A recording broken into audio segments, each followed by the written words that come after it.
reconstrução arriba parte de infraestrutura na área de Baby Beach a iniciar recentemente.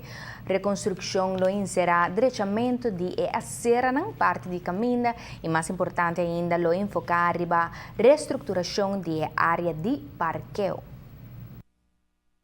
Baby Beach te encontrar su mês diariamente com visitantes de exterior e local, que lo beneficia de trabalho andando por meio de DOA.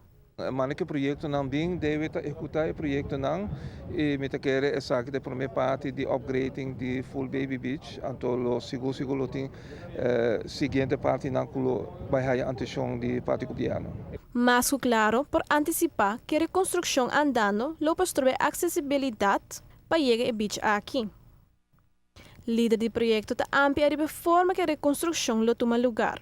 Está estruturando a parte para que passina tocos vira mais netas e passina ora e pode fluxo de tráfego mais fácil ora que está hobby troquinando. E caminhando lo afeta acesso na Baby Beach temporalmente. Te calcular que em 5 lunas tempo lo finalizar o projeto de Baby Beach.